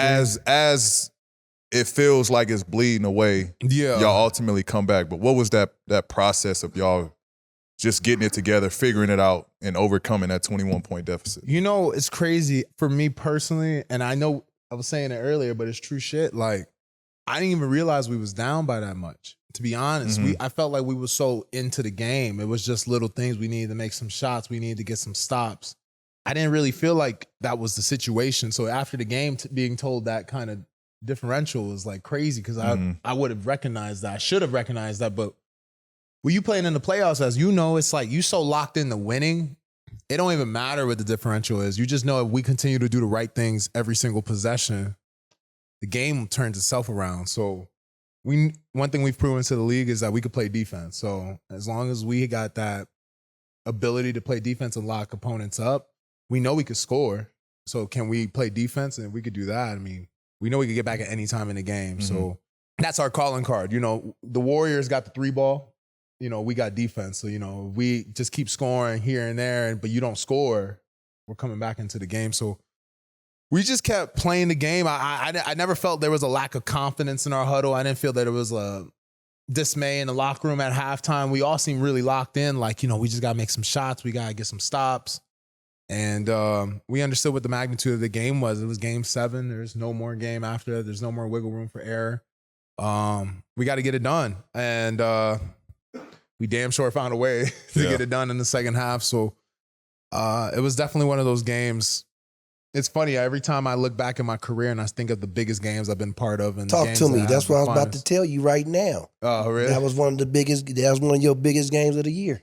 Yeah, that was one of my biggest games of my career. You in the second round against the defending champions who have a back-to-back MVP on their team, who plays my position, who I'm guarding one-on-one most of the game and most of the series. You got to go out there and find a way to win the game, and also find a way to, in essence, doing that, you got to win the matchup. So Joker's a hell of a player, man. It's so fun to get to play against him, and I feel like I learn a little something new every time we get to play against each other. So shout out to him. He made me better.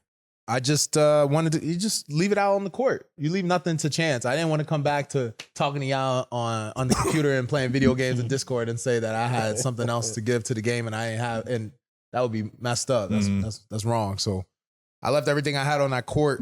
I left everything. How did you prepare for it? Did you have any conversations with your boy, Ant? You know what I'm saying? And we Mike? talk a bunch. I think, you know, I know the cameras caught me before the game. I was there early, 2 hours before my shooting time, just looking at the court, watching, you know, cheerleaders out there practicing their routines, people setting up the chairs with the shirts, the white shirts and stuff. And, you know, I understood the magnitude of the game. I understood what my assignment was. And I just remember sitting in that chair. I was sitting in the 7th row of the 7th chair in Denver in that section. And I just remember sitting there and I felt like I was just looking at every single move Jokic was going to do in the game. He was going to get that little wedge screen coming down. He's going to get that. How am I going to negate that? How am I going to send him a different way? What am I going to do if he starts getting to the block and he starts posting up and he wants to hit that fake drop step move he does so well? So I felt like I've went through that game in those offensive possessions by him 4-5 times. I seen myself hitting shots in the same spots I ended up hitting the shots in the game. I think the best word is just locked in. We was just locked in. I was locked into a different frequency that game. And that day, I knew if we were to win, I had to bring my best, especially because I knew that the Joker was going to bring his best, especially in the Game 7 at home in Denver. The whole crowd's on your side. I knew I had to be my best. So that was one of those days that, I thank my mother, I thank God above, I was able to go out there and be my best, especially that night. Mm-hmm. In Game 4, I want to bring it back to the Sun series where Chris Finch collides with Mike Conley and he ruptures his patellar tendon in his right knee. And first of all, what a crazy kind of a fluke. I don't even know a time. I don't think I've, as a fan of the game, ever watched. I've never seen that. I don't think it's I've never ever seen a coach get taken out. Yeah. I've seen, like that. Not like that. Yeah, we've seen maybe like a little bump. We've seen referees kind of fall, but like he suffered like, a real injury. Yeah. And so kind of a two-part question, like what was that experience like? Like seeing that, like you don't even know what to do. And then obviously, Mike wasn't available in the following series versus the Nuggets, and I know what a leader he is for your team. We've watched the interviews of how you guys, you speak really highly of Mike Conley. Yeah. So what was it like not playing with him, and what was it like? And I got a third question to that as well. Because obviously you're used to Chris Finch being the leader. Yeah. Like, and excuse me for not knowing. Micah was the one that took over. Yes. So not to discourage or minimize anything Micah did, but did it have some sort of effect of, since Chris Finch is not there and Micah's taking over, was it like, I don't know, did y'all still feel like we're getting the same voice and the same coaching that we, is this the same going out there to lead us? Well, I think first off, I've never been in a situation like that. And listen, I've been with the Timberwolves now. This is going to be my 10th year coming up. All is good. So I've seen a lot. And I feel like I've seen it all. I've never seen that. I've seen coaches get hurt in the shoot around before the game trying to get ready. I've never seen in the game get hurt, let alone in the playoffs. It happens. So shout out to Finch. I just talked to him today about it. He's doing well. He's on his road of recovery. He finally got the brace off, but he kind of like needs it. So he's hooping again. Hell nah. He's doing good. He's doing good. He's doing really good. I'm actually happy for him to be in a place where he can finally take that brace off and walk with kind of the incredible wear sleeve that we all know. So I don't think we lost anything in the coaching aspect because Micah is so good. Shout out to Micah, man. He held it down, found as being the head coach in front of the bench. He found a way to first games ever being as a head coach. Your first game is game one in Denver against the defending champions, and you find a way still as the coach to get a win in Game 7, down 21. You're the head coach of that magical comeback. So we didn't feel like we lost any of that leadership, that quality of coaching, because Micah's just so goddamn good at it. He just brought us together. He has a baseball background, so you know how those skippers are and the managers. They just know how to bring the group together and make everyone feel so calm and collected in pressured situations. So I think his experience of life gave us so much in that series, and something maybe, who knows, that kind of feel he has for the game and for relationships and just the whole different feel maybe propelled us in a different direction in that Denver series, So shout out to him. And, when you got a coach of the year candidate behind you telling you exactly what he sees and what he would do and the adjustments he would make and stuff, I mean, you couldn't ask for a better bench for yourself for your first game. So I don't feel like we lost quality with Micah at all. I think that we felt connected as a team. And I think, again, it goes back to before Abu Dhabi. We've been locked in. We didn't care about any of that. We were locked into winning basketball games and finding ways to win 4 games out of 7. So it didn't really matter to us how we did it. It just matters that we got it done. Right, okay. And there was a lot of conversation about your own health, and you absolutely battled back.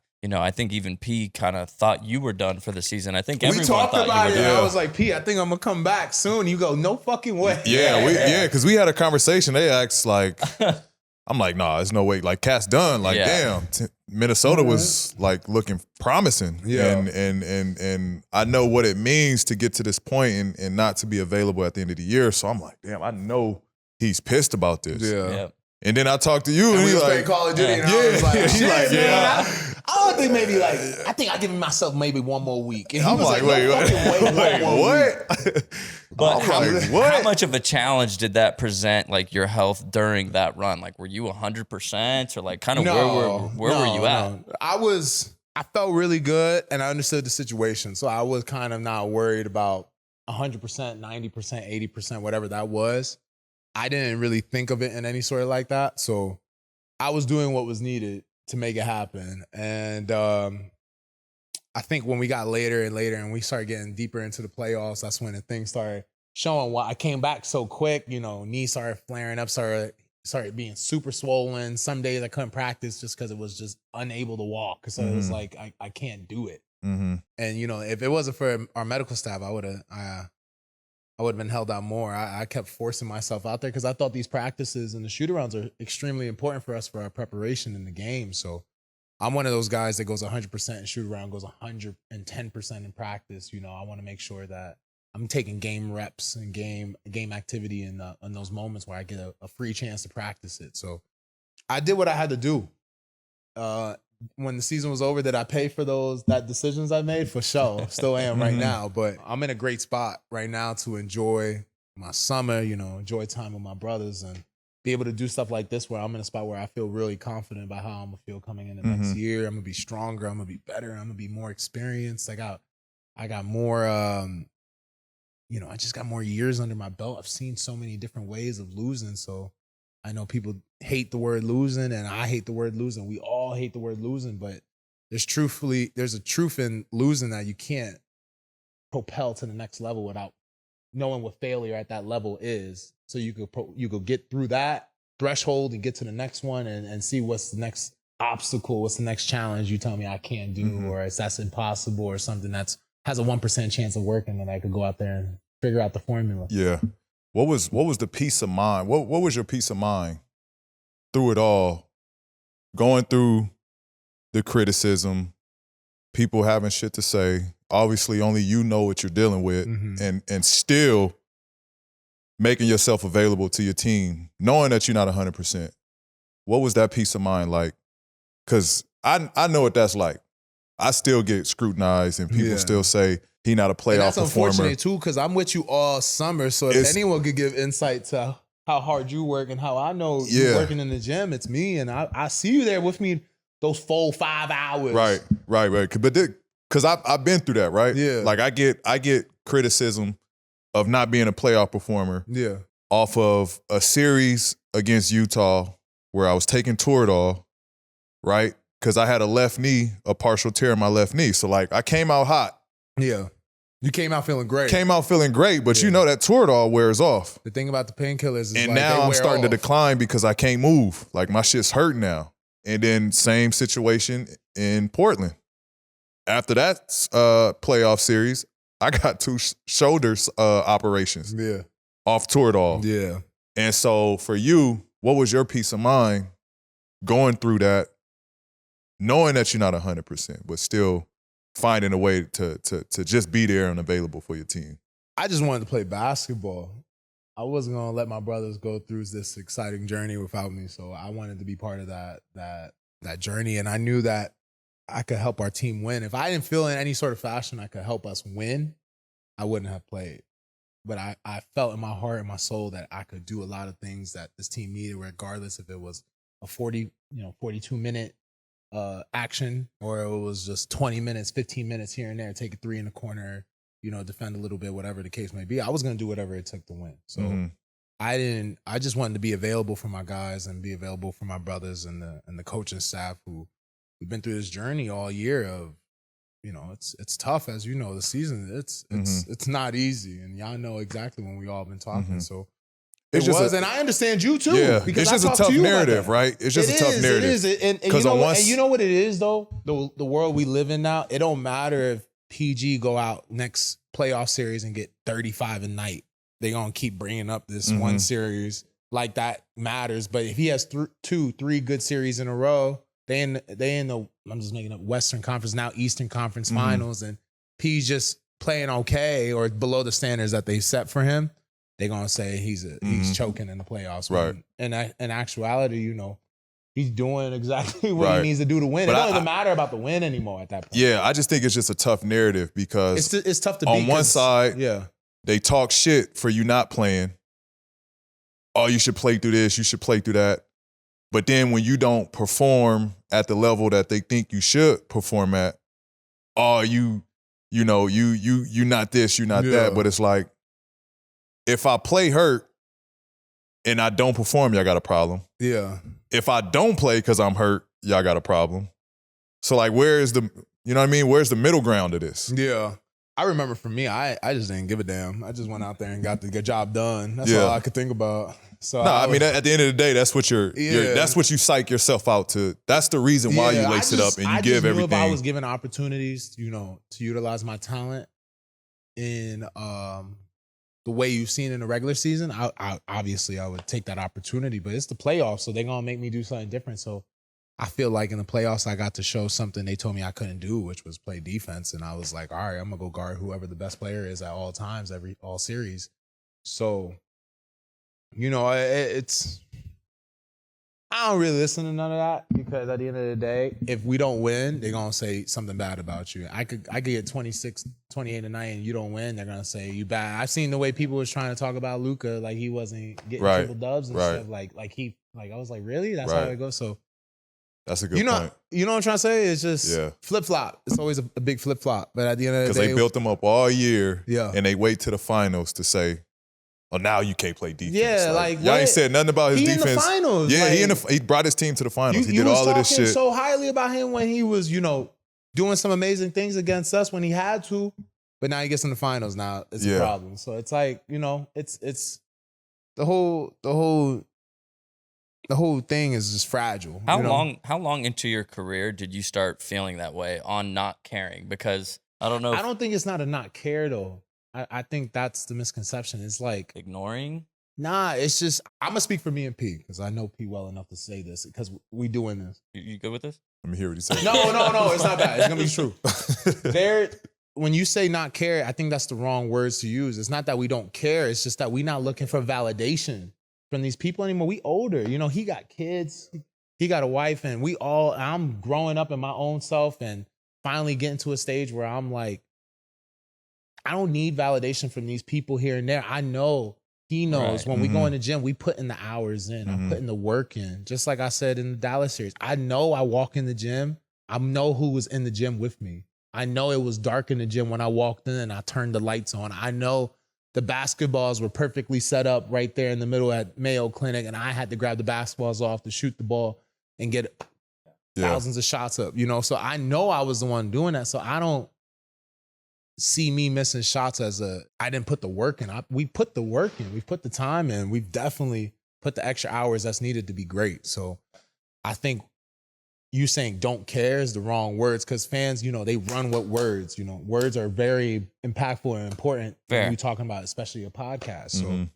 I think it's just more that we just not seeking the validation Yeah. that But was people it think all- that they used I to be. The think ones that's well validating us. said. I think that's well said because it gets to a point where, like, you can't tell me I'm bad at my job Yeah, because you can't do my job. exactly. You know what I mean?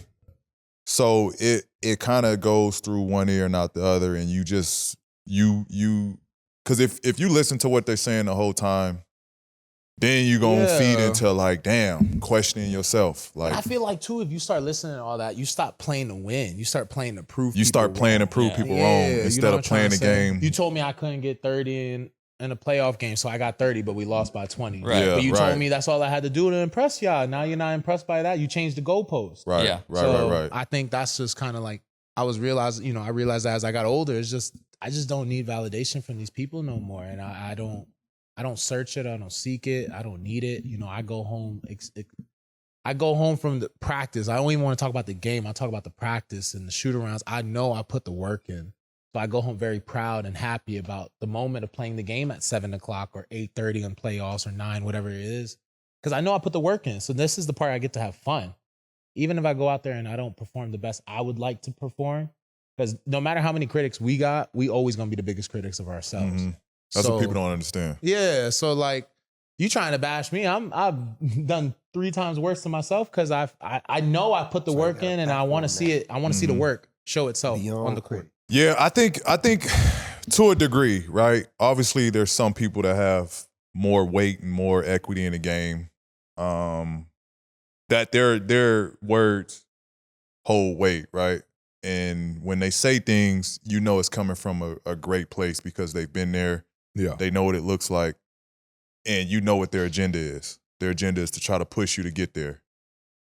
But then there's the ex-players that know what it's like. Like, there's players that had bad nights. But then they act like when we have a bad night, it's the first time they seen it from a superstar or from a star. Yeah.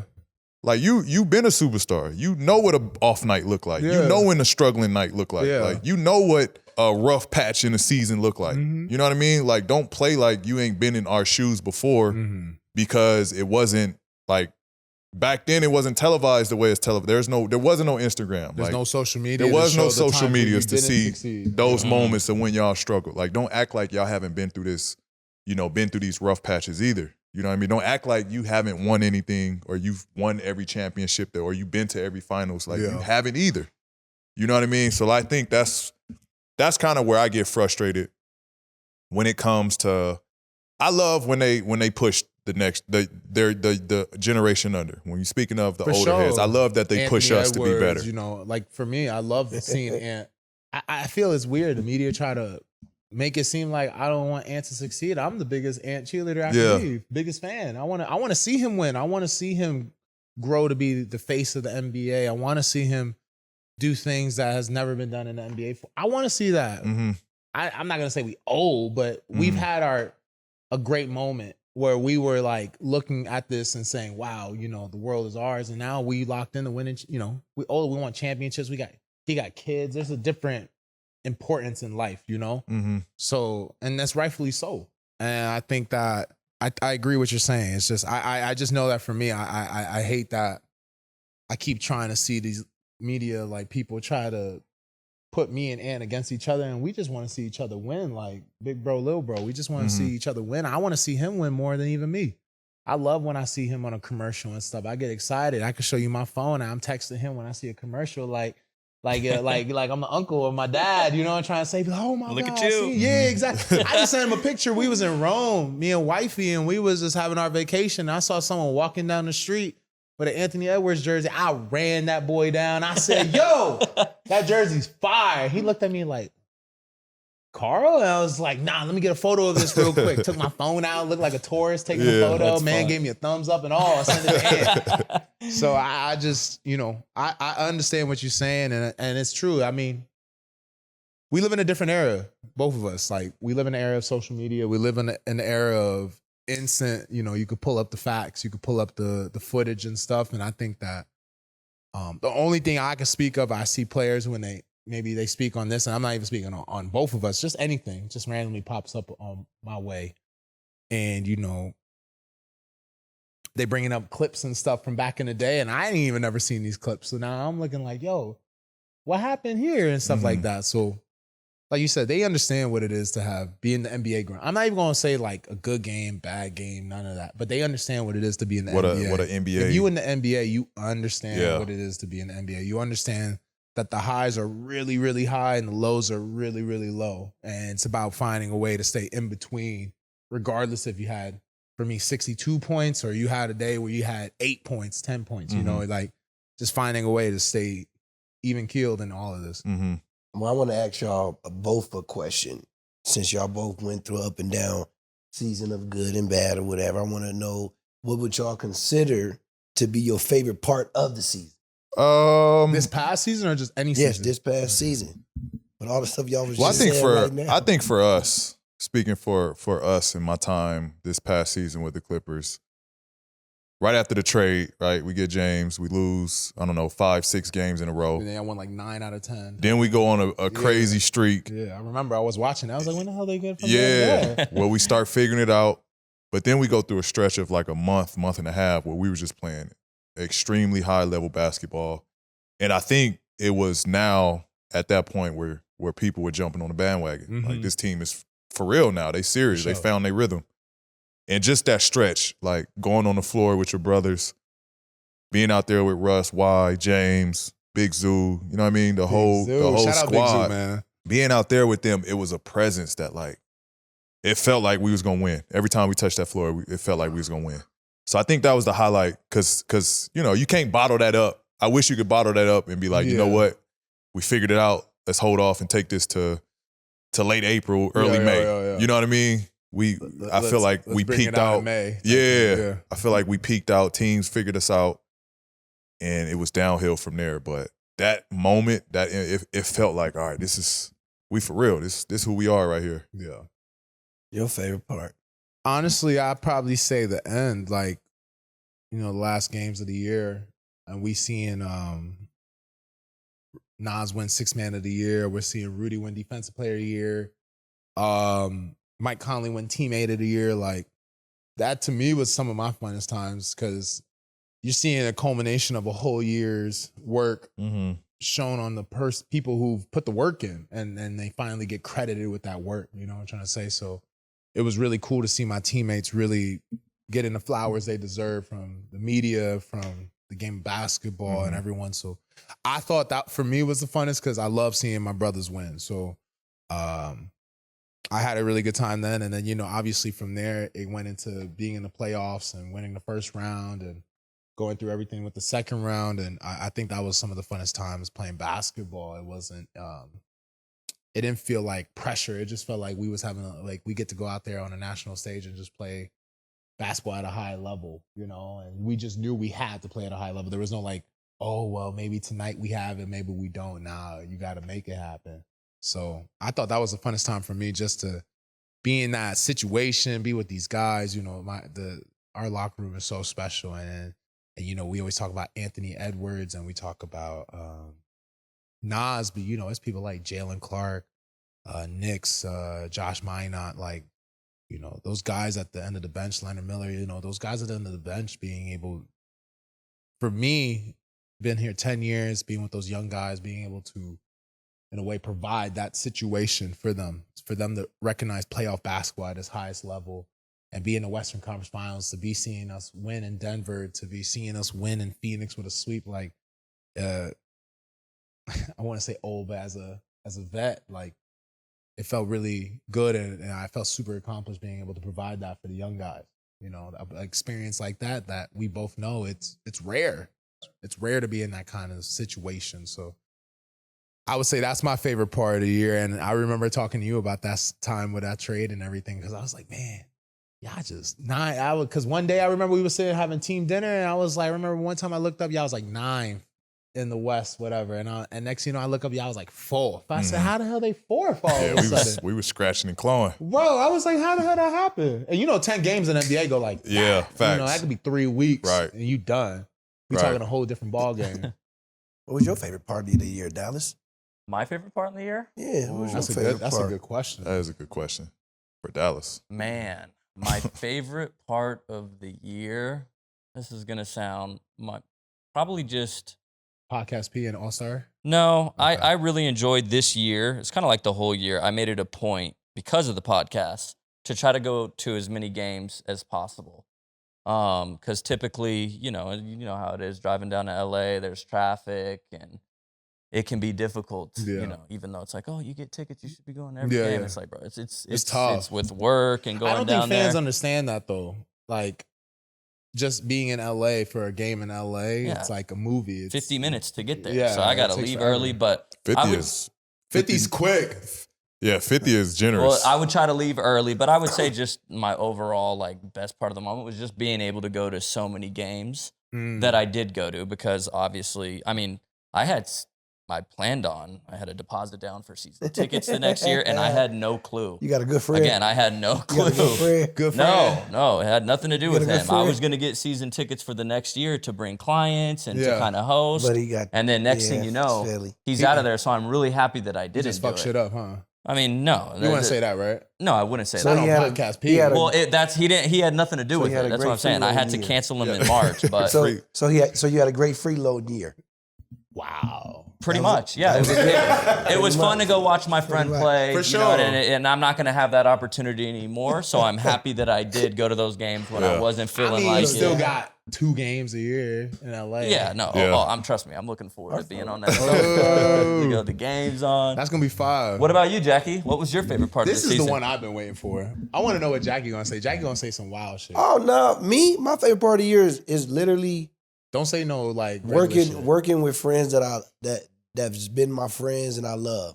Okay. Instead of just always. That got nothing to do with basketball. This ain't got nothing. You said it was for my year. You asked the question. What you mean? Exactly. But I said your favorite part of the season, and you said that. Okay, I'll say something for the season. It could have ended with having friends like him leading to what he doing, freeloading that game. Okay, I'll give you know, opportunity. There was. You ain't gotta be so stressed. There was one game. I gotta give Jackie a little credit here because it was a funny story. But we were at a game. And Jackie, he gets into the games and whatnot, but there was a young lady sitting a couple seats to the left of us.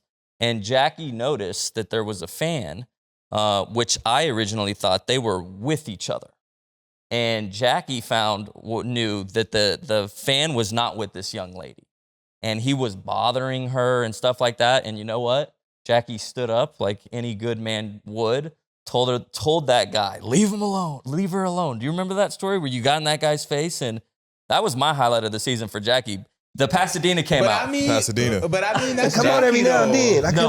Good shit, Buggy. That's Jackie, though. Don't let him patting himself with all the sweat coming off and the gray hair confuse you. He's a good man. He's a good man. That's love. We don't want to take too much of your time, Kat. We got to finish this off with one final question for you. Season's done. I know you've been preparing in LA for the upcoming year. Yeah. Having this playoff run, getting over the hump of getting out the first round, seeing success, what that looks like for pretty much a young nucleus of y'all being together. What aspect are you trying to add to the bag this summer? And then a 2-part question to that is, what does that future look like going forward for you personally in Minnesota? Podcast P asking good questions. Honestly, brother, I think if I could pick one thing, I don't even know if it's an improvement, but I definitely want to improve on it. But I think I could do it. I want to take something out of your game a little bit where it's kind of the utilizing me more in the PNRs with Rudy.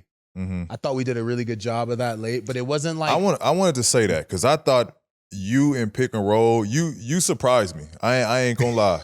You surprised me in pick and roll. I learned from you. I'm watching you do it all day. So you had some plays where you came off Rudy, you threw the lob up there, and I'm like, yo, that shit look like a guard. Like, how do you guard that? I'm just trying. I was realizing in the Dallas series, my jumper wasn't as efficient. I was liking it wasn't working too well. So I just, tapped into the summer work with you. It just was like, all right, I could help myself out a lot by getting these PNRs with Rudy and,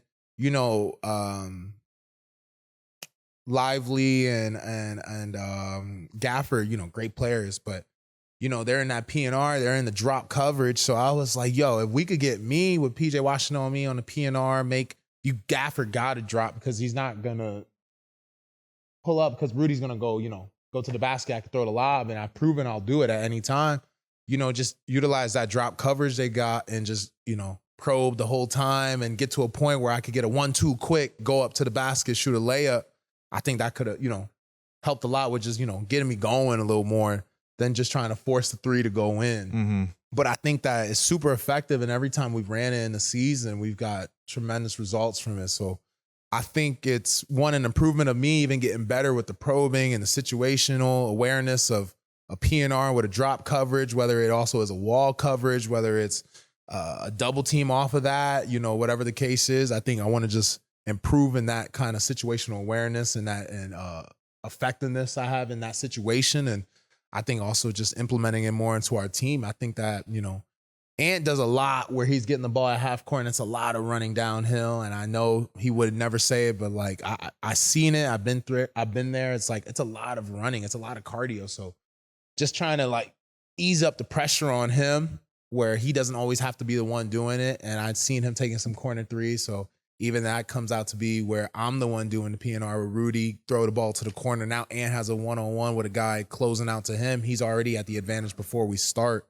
I think that could alleviate some of the pressure on him and also alleviate just how much he has to, sometimes he's trying to think the game out where he just needs to be playing the game, you know, leave it to Mike Conley, me and stuff like that to think the game for him. And he just goes out there and uses his supernatural athletic ability and God-given talent to dominate the game. So I would say, in a long answer for Podcast P, that's it. But that was some shit I've been thinking about for a while. Yeah. And I've been thinking, how can I improve this summer? And I think that's a great way not only for me to improve, but I think there's another level or offense in Minnesota could go. And I think at the end of the day, you know, I've always wanted to finish my career in mini. I've always wanted to be one of those guys like Dirk Nowitzki, who I talk about so much, best big man shooter of all time. And I give so much credit to him because without him, he wouldn't have allowed me to even eat at the table that he set up for all of us bigs who are 7 foot and could shoot. You know, and without him, I don't know, you know, him, KG, like setting the table for us. I don't know if I've been able to do this. I've probably been right on the block, you know, hitting the little Back dream shake a bunch, hitting the dream shake a bunch, right hand hook. So, so I think for me, I hope, you know, the plan goes the way it's been since my rookie year when I got drafted, and I was talking to everyone from New York at Barclays Center in Minnesota when they had me on the phone. But you know, that's the plan, and I hope it doesn't change. There you have it. Speaking of seat at the table, you always got a seat at the table here at Podcast P. We appreciate you coming through, showing love to the pod. Y'all stay tuned to the pod. Peace. Appreciate you, Jackie, Dallas. YT! Love YT. Yes, sir. Appreciate it, Brody.